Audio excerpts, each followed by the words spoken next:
Maman, que fais-tu? Lorsque nous sommes rentrés des courses, nous avons vu une entreprise de déménagement garée devant notre maison et celle de mes beaux-parents. Ma belle-mère m'a jeté un regard surpris et a continué à donner des instructions aux déménageurs. Vous êtes une nuisance. S'il vous plaît, n'entrez pas dans la maison d'autrui sans permission. Vous êtes insolent. Ouvrez vite la porte. Mon beau-père a dit cela et a attrapé mon sac. J'ai serré mon sac dans mes bras et j'ai reculé. Voyant cela, ma belle-mère a ri d'un air moqueur et a continué à parler. Les étrangers doivent partir rapidement, à point aux paroles de ma belle-mère. J'étais tellement abasourdi que je n'ai pas pu répondre. Cependant, en entendant cela, Robert était visiblement ébranlé et tremblant. Maman, tu ne sais pas? Qu'est-ce qu'il y a? À ce moment-là, j'ai pensé que c'était le bon moment pour dire la vérité. Déterminé. J'ai décidé de dire la vérité à ma belle-mère qui criait. Je m'appelle Gina Anderson. J'ai 48 ans et je dirige une agence d'assurance. Cette société a été créée par mon père et je l'ai reprise. Comme je suis stricte et méticuleuse, le travail consistant à adapter l'assurance aux besoins des clients me convenait parfaitement. J'ai de bonnes relations avec des clients de longue date, qui datent de l'époque où mon père dirigeait la société, et heureusement, l'entreprise se porte bien. J'ai rencontré mon mari Robert dans le cadre de mon travail, à l'âge de 30 ans. Un client de longue date de mon père me l'a présenté, ce qui a débouché sur une invitation à prendre un café. C'est ainsi que tout a commencé. Robert avait 2 ans de plus que moi et était une personne très calme et digne. Il venait de rompre avec une petite amie de longue date qu'il avait trompée. Après une brève conversation, nous avons tout de suite sympathisé et échangé nos contacts. Peu après, nous avons commencé à sortir ensemble. À cette époque, ma mère était malade. Désireuse de réaliser son rêve de me voir en robe de mariée, je cherchais activement à me marier. Robert, quant à lui, n'était pas pressé de se marier. Néanmoins, il a respecté mes souhaits. 6 mois après notre rencontre, il m'a demandé en mariage. C'est avec des larmes de joie que je lui ai exprimé ma gratitude.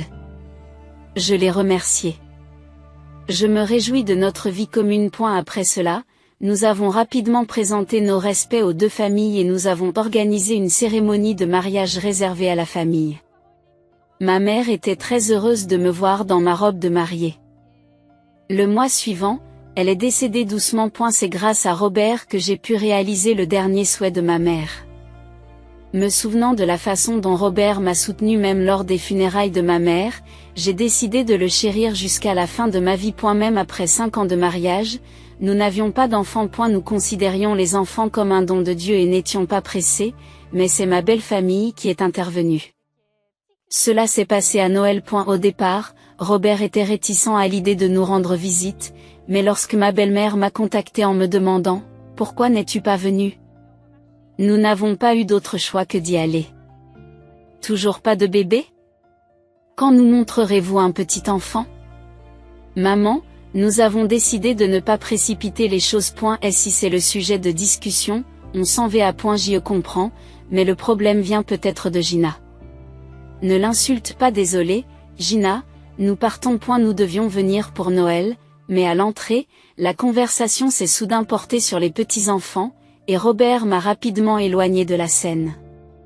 C'est moi qui l'avais persuadé de venir avec moi. Pourtant, dès que nous avons regagné la voiture, Robert s'est excusé auprès de moi. Je suis vraiment désolé de t'avoir fait subir ça. Je vais bien, Robert. Je me sens juste mal que tu traverses une période difficile. Cela ne me dérange pas. Ce sont mes parents. Après tout. Mais maintenant, tu es ma famille. S'ils te font du mal, je suis prêt à couper les ponts avec eux, même si ce sont mes parents. Mais ce n'est pas grave. En fait, je me suis éloigné d'eux depuis que je suis devenu adulte. Pendant que Robert parlait, un air de solitude est apparu sur son visage, et tout ce que j'ai pu faire a été de répondre par un simple oui. Par la suite, Robert s'est efforcé de maintenir une distance entre ses parents et moi, et nous avons décidé de déménager. Il y a eu de nombreux appels pour demander notre adresse, mais Robert les a tous ignorés. Pendant environ 13 ans, j'ai réussi à vivre sans voir mes beaux-parents, sauf lors des mariages et des enterrements. Lorsque j'ai eu plus de 40 ans, mes beaux-parents ne parlaient plus que rarement de leurs petits-enfants et je me sentais un peu soulagée. Cependant, un jour, apparemment à la suite d'une fuite d'informations, mes beaux-parents se sont présentés chez nous. Robert était sorti avec un ami, sachant que j'étais seule, mes beaux-parents sont entrés de force dans la maison et ont commencé à l'inspecter. Oh là là, vous dormez encore tous les deux dans le même lit à votre âge? C'est plutôt indécent. Robert ne sera pas satisfait des sous-vêtements que j'ai trouvés dans cette blanchisserie. Ignorant mon air mécontent, mes beaux-parents ont continué à fouiller la pièce. Ils ont même mangé la nourriture que nous avions stockée et se sont plaints en fouillant nos tiroirs. C'est pour cela que vous n'avez pas eu de petits-enfants. Eh bien, chérie, il est trop tôt pour abandonner. En disant cela, mes beaux-parents ont sorti un journal froissé de leur sac et me l'ont tendu. L'article parlait d'une femme qui était devenue mère à l'âge de 60 ans. Comprenant leur intention, j'ai senti un frisson me parcourir l'échine. Peut-être avons-nous été trop indulgents jusqu'à présent. Il y a des gens qui ont des enfants à ton âge, tu sais? Et si tu venais vivre avec nous? Je suis de retour. Quelqu'un est venu? Mon père est rentré au milieu du prêche de ma belle-mère. Depuis qu'il avait emménagé dans cette maison, Robert avait proposé de vivre avec mon père. Robert aimait beaucoup mon père et mon père l'aimait comme s'il était son propre fils. Nous n'en avions pas parlé à mes beaux-parents. Ils ont donc été surpris de voir mon père entrer dans la maison. Je n'en reviens pas. Vous laissez Robert s'occuper aussi de votre père? Normalement, il faut d'abord remercier les parents du mari. Mes beaux-parents ont dit cela comme si c'était évident, en acquiesçant. Je n'ai pas su quoi répondre. J'apprécie votre aide. C'est vrai? Je n'aurais jamais pensé qu'un père s'immiscerait dans la maison où notre fils s'est marié. Est-ce que le fait que notre fils prenne soin de toi ne nuit pas à ta propre fierté? Ou, eh bien, oui. Mon père a répondu par un sourire et une réponse ambiguë. Son attitude n'a fait qu'irriter davantage ma belle famille. Papa, maman, comment avez-vous trouvé cet endroit? Robert, qui était rentré tôt à cause d'un ami, se tenait à l'entrée du salon et criait furieusement. Alors que Robert affichait ouvertement sa colère, ma belle-mère a réagi calmement. Comme nous n'avons pu obtenir aucune information de vous, nous avons dû engager un détective. C'était cher. C'est à vous de payer. Je ne peux pas payer pour ça. En disant cela, Robert s'est approché de ma belle-mère à pas lourd et a saisi ses vêtements avec force. Il l'a ensuite obligée à se lever, l'a traînée hors de la pièce et l'a emmenée dehors. Arrêtez. J'ai mal. Qu'est-ce que tu fais?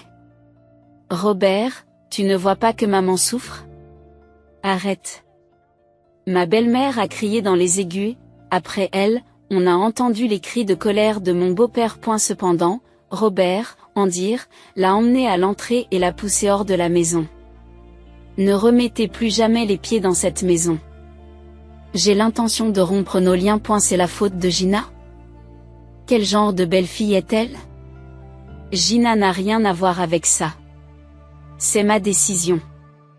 Partez, s'il vous plaît. Alors que ma belle-mère criait encore quelque chose, Robert l'a menacée d'appeler la police et elle s'est dispersée à contre-séure. Par la suite, Robert est venu s'excuser auprès de mon père et moi. Je suis vraiment désolée de penser qu'ils ont même engagé un détective.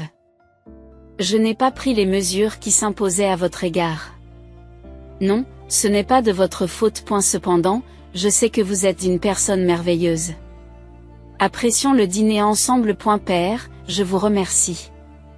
Robert répéta ces mots de gratitude et conversa avec mon père, les larmes aux yeux. Ce soir-là, nous avons tous les trois passé un agréable moment à dîner ensemble. Après notre discussion, nous avons décidé de mettre en œuvre un certain plan. Je pensais que mes beaux-parents reviendraient le lendemain, mais les semaines passèrent et ils n'apparurent pas, et il semblait que notre vie continuait à être paisible. Puis, un mois après le décès de mon père, alors que Robert et moi revenions d'un court voyage, ma belle-mère nous a appelés. Je suis devant la maison. Ouvrez vite. Confuse, j'ai répondu que nous allions rentrer à la maison, alors attendez s'il vous plaît. Mon mari et moi nous sommes précipités à la maison, mais il n'y avait personne devant la maison. Sentant que c'était étrange, nous avons décidé de nous précipiter vers un autre endroit. Mère, que faites-vous? Devant nous, il y avait des déménageurs qui chargeaient des cartons et mes beaux-parents. Ma belle-mère m'a jeté un regard surpris et a continué à donner des instructions aux déménageurs. Vous êtes une nuisance. S'il vous plaît, n'entrez pas dans la maison de quelqu'un d'autre sans permission. Vous êtes insolent. Ouvrez vite la porte. Mon beau-père a dit cela et a attrapé mon sac. J'ai serré mon sac dans mes bras et j'ai reculé. Voyant cela, ma belle-mère a ri d'un air moqueur et a continué à parler. Les étrangers doivent partir rapidement, à point aux paroles de ma belle-mère. J'étais tellement abasourdi que je n'ai pas pu répondre. Cependant, en entendant cela, Robert était visiblement ébranlé et tremblant. Maman, tu ne sais pas? Qu'est-ce qu'il y a? À ce moment-là, j'ai pensé que c'était le bon moment pour dire la vérité. Déterminé, j'ai décidé de confronter ma belle-mère hurlante à la vérité. C'est ma maison, tu sais? Qu'est-ce que tu racontes? Ce n'est pas la maison que Robert a achetée? Tu n'as pas honte? Ma belle-mère m'a regardé avec confusion et m'a jeté un regard noir. Quand j'ai regardé Robert, il a pris une grande inspiration et a commencé à parler. C'est la maison de Gina. Je reste ici. En fait, nous avons récemment déménagé à proximité et Gina utilise maintenant cet endroit comme bureau. Robert, Gina te fait-elle chanter? La pauvre. Il n'y a pas besoin de mensonges aussi évidents. Je sais que Gina n'est qu'une femme au foyer. Qu'est-ce qu'il y a? Robert lève les yeux vers ma belle-mère, l'air surpris. Elle était furieuse, croyant que j'avais un moyen de pression sur lui. Mais ce qui la contrarie le plus, c'est qu'elle suppose que je ne suis qu'une femme au foyer. Comment ça, Gina n'est qu'une femme au foyer? Gina dirige une agence d'assurance. De quoi parlez-vous? Elle est toujours à la maison. Pourtant, elle sort toujours dans des spas ou pour s'amuser. Récemment, elle a même dîné avec un homme étrange dans un restaurant chic. C'est honteux. L'homme étrange dont elle a parlé était probablement mon associé.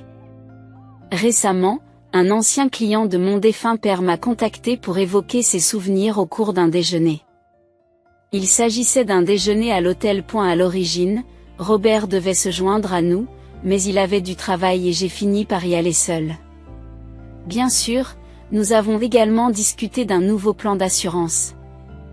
De sorte que ce n'était pas une affaire entièrement privée, et Robert avait donné son accord à l'avance. S'ils avaient engagé un détective, ils auraient dû savoir que j'étais rentré seul après le déjeuner. Mais s'ils m'accusent de façon aussi catégorique, c'est qu'ils veulent nous faire rompre. Cette personne est aussi une cliente de Gina. Je n'ai pas pu la rejoindre ce jour-là parce que j'avais du travail. Nous dînons parfois ensemble. Robert, on te trompe. Il n'est pas trop tard pour recommencer. Trouvez une femme plus jeune et ayez des enfants. Je ne peux pas m'imaginer épouser quelqu'un d'autre que Gina, et en plus, je ne pourrais pas avoir d'enfant avec quelqu'un d'autre de toute façon. Que voulez-vous dire par là? Ma mère et mon beau-père ont été abasourdis par son emportement, et je suis resté figé, incapable de comprendre ce qui se passait.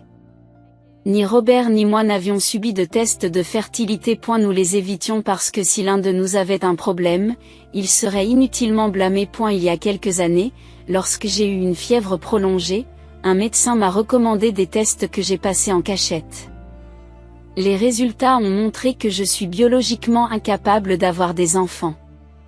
Je craignais que si je le disais à Gina, elle ne me quitte. Je ne te quitterai jamais parce que nous ne pouvons pas avoir d'enfants. Je sais, mais je ne peux pas m'empêcher d'être anxieuse. En entendant cela, j'ai instinctivement serré Robert dans mes bras. Robert m'a rendu l'appareil. Je me suis promis de le chérir encore plus à partir de maintenant. Comment ça, tu ne peux pas avoir d'enfant? Es-tu défectueux? Tu nous as trompés pendant tout ce temps. Mes beaux-parents ont continué à réprimander Robert comme si je n'étais pas là. Robert les a regardés froidement. J'ai toujours dit que je n'étais pas votre outil. Il n'est pas normal qu'un parent qualifie son propre enfant d'imparfait. Qu'y a-t-il de mal à qualifier d'imparfait ce qui est imparfait? La colère de ma belle-mère était évidente lorsqu'elle a saisi les vêtements de Robert et l'a confronté. À ce moment-là, Robert a murmuré le nom d'un homme. En entendant ce nom, ma belle-mère a perdu la couleur de son visage et a immédiatement lâché Robert. Qui est cet homme? Je me demande, mon beau-père, l'air ahuri, était confus et ma belle-mère ne pouvait plus cacher son agitation. Robert a répondu calmement que c'était le nom de mon vrai père biologique. Qu'est-ce que tu racontes? De quoi parlez-vous? Je suis ton père. Jusqu'à récemment, je ne me connaissais pas. Tout comme vous avez engagé un détective, j'ai fait de même. Les résultats ont été assez choquants. En disant cela, Robert a tripoté son smartphone et a montré l'écran à mon beau-père. Le visage de ma belle-mère était déjà devenu pâle. En voyant l'écran, le visage de mon beau-père a rougi de colère et il s'est mis à trembler. Tu veux dire que tu m'as trompé? Cet homme est le vrai père de Robert? Depuis 50 ans, ce n'est pas vrai. Comment cela? Il y a des photos de vous deux en train de vous embrasser. Comment expliquez-vous cela? Ignorant la forte dispute qui a éclaté entre mes beaux-parents, Robert et moi avons demandé aux déménageurs de transférer leurs affaires dans un garde-meubles situé à proximité, moyennant un supplément. Ce sont mes beaux-parents qui paieront, puisqu'ils sont à l'origine de la situation. Il était donc normal qu'ils assument une partie des frais. J'ai donc élevé l'enfant de quelqu'un d'autre? L'idée de dépenser de l'argent pour quelqu'un qui n'est même pas de mon sang, quelqu'un de défectueux, me fait froid dans le dos. Robert, tu prends tes responsabilités et tu me soutiens. Quoi? C'est impossible. Pourquoi pas? Tu as aussi un devoir. Alors que mon beau-père tente de s'en prendre à Robert, ce dernier l'écarte gentiment et sourit. Celle qui devrait prendre ses responsabilités, c'est ma mère. Je n'ai fait que venir au monde. Et puis, vous n'avez pas payé mes frais de scolarité au lycée ou à l'université. Je subviens à mes besoins avec des emplois à temps partiel depuis le lycée. Comment osez-vous dire une chose pareille? Que devrais-je dire à un père qui a même pris mon argent durement gagné? Je ne pouvais même pas sortir avec mes amis parce que j'étais occupée à payer mes frais de scolarité. On a compris pourquoi Robert méprisait particulièrement son père parmi ses parents. Cependant, mon beau-père a agi comme si c'était son droit. C'est le travail d'un parent de gérer l'argent gagné par ses enfants. Il en va de même pour l'argent gagné par le conjoint d'un enfant. Comme je l'ai dit, nous ne sommes pas liés par le sang. Tu parles de ce qui est écrit sur le papier? Si vous voulez t'en couper les ponts, remboursez tout l'argent que vous avez utilisé jusqu'à présent. Elle a déjà été remboursée. J'ai envoyé de l'argent tous les mois. Quels envois mensuels? Tout le monde sait que Robert a envoyé de l'argent chez ses parents. Elle a également payé plus que la somme demandée pour s'assurer que ma belle famille ne s'immisce pas dans notre vie. Pourtant, il semblait que mon beau-père n'était pas au courant de ces envois de fonds. Écoutez, j'ai envoyé $1500 tous les mois. 1500 dollars par mois. Qu'est-ce que c'est que ça? Oh, maintenant je comprends. Tout l'argent que j'ai envoyé a été utilisé par maman et son amant. Qu'est-ce que c'est? Ma belle-mère était tellement secouée qu'elle ne pouvait pas répondre. Voyant cela, mon beau-père s'est approché d'elle et l'a giflée. Ma belle-mère, choquée, l'a regardée et a crié de colère. Que voulez-vous dire? Tu devrais être reconnaissante qu'un homme sans argent ni statut comme toi ait pu m'épouser. Cet homme a à la fois de l'argent et un statut.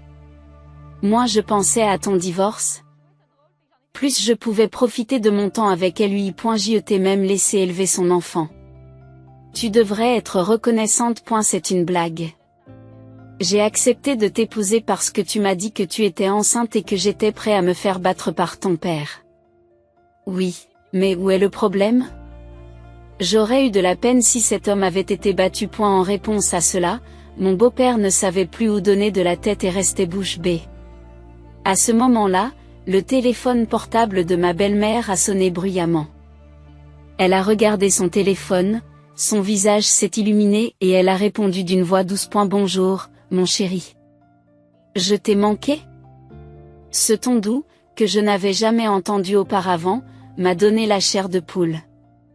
Robert, lui aussi, regardait la scène d'un air incrédule, mais un sourire commençait à se dessiner au coin de sa bouche. Et la signification de ce geste allait bientôt devenir évidente. Eut-on, pas chérie. Sa femme. Comment quoi? Oh, non. C'est un malentendu. Montant total. Compensation. 1 million. Veuillez patienter. Ma belle-mère s'est énervée au téléphone, mais il semble que son interlocuteur ait raccroché immédiatement, la laissant dans un état de choc. Robert s'est mis à rire doucement. Toutes les photos et tous les enregistrements. Ils sont tous arrivés.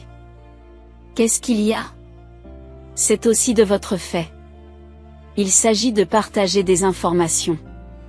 Oh, et au fait, elle n'a pas l'intention de le quitter. Elle a épousé sa famille, et ça va être dur pour lui à partir de maintenant. Marié à sa famille. Vous ne le saviez pas? Apparemment, il a aussi plusieurs autres maîtresses. Sa femme lui avait demandé de limiter ses aventures à des femmes plus jeunes. Il est peut-être en train de se faire gronder par elle en ce moment même. Ah. Il a des maîtresses. Mais il m'a dit qu'il n'aimait que moi. Portant cette révélation choquante, ma belle-mère s'est effondrée sur un siège. Mon beau-père la regarde avec satisfaction puis, comme frappé par une idée soudaine, proposée à Robert. Je sais que c'est dur avec une mère comme ça, mais j'oublierai cet incident.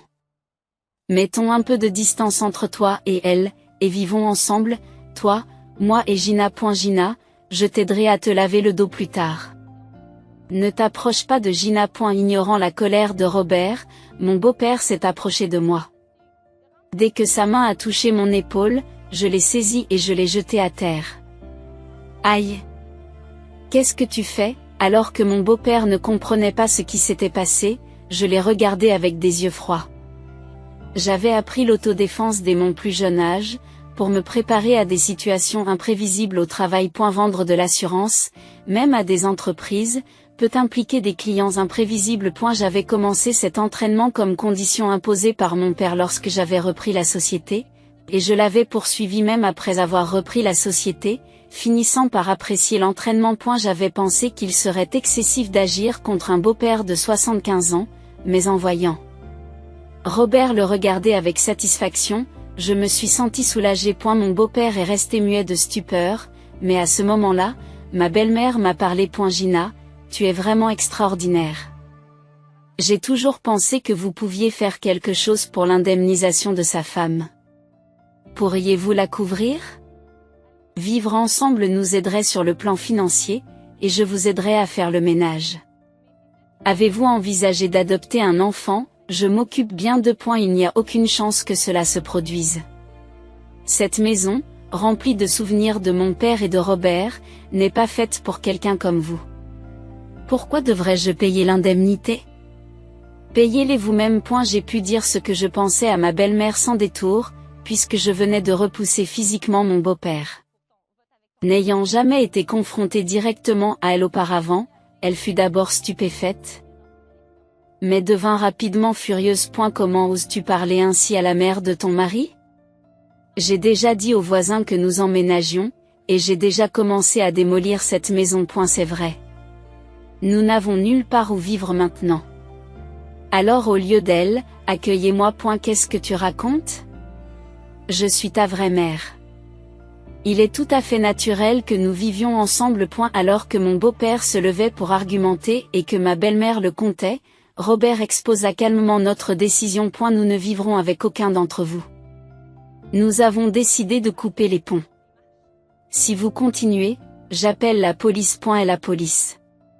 Cette déclaration a fait pâlir mes beaux-parents et les a fait reculer, se disputant jusqu'au poste de police. Plus tard, mes beaux-parents ont fini par divorcer, mais ni l'un ni l'autre n'avaient les moyens financiers de vivre séparément et ils ont continué à vivre sous le même toit. Mon beau-père a demandé une compensation à ma belle-mère et à son amant, mais il a également dû faire face à une demande de la femme de l'amant, qui s'est finalement compensée. Ma belle-mère, qui a peu d'expérience professionnelle et qui a l'habitude de quitter son emploi pour des raisons mineures, se bat au quotidien. Pendant ce temps, mon beau-père parvenait à peine à gagner suffisamment pour les deux, À joindre les deux bouts. L'amant avait été mis à l'écart, avait perdu son poste de prochain président de l'entreprise et était maintenant pratiquement assigné à résidence. Après avoir enduré une liaison de 50 ans, sa femme ne lui pardonnait pas et avait l'intention de lui prendre tout ce qu'elle pouvait. Malgré tout, Robert s'est rétabli étonnamment vite et a retrouvé le moral. Et la famille de l'amant lui avait proposé de reprendre l'entreprise familiale en raison de leur lien de parenté, mais Robert a déposé un document dans lequel il renonçait à l'héritage en déclarant : « C'est une charge trop lourde pour moi. » J'ai eu l'impression que le Robert qui n'aimait pas la concurrence et n'était pas du tout cupide était son vrai personnage, et même si j'ai ressenti un pincement au cœur, cela m'a aussi fait plaisir. Récemment, un client m'a offert un chat qu'il avait trouvé, et je suis maintenant très enthousiaste à l'idée de rechercher des tours pour chat. Le chat s'appellera Maureen, en raison des souvenirs de mon père et de Robert pêchant ensemble et de ses yeux bleu marine. Robert semble lui aussi enthousiaste, impatient d'accueillir notre nouveau membre de la famille. La sonnette retentit, signalant l'arrivée du client. C'est l'heure de notre première rencontre avec le nouveau membre de la famille. Nerveusement, je me dirige vers la porte et, avec un bonjour de bienvenue, je l'ouvre. Je vous remercie de votre attention.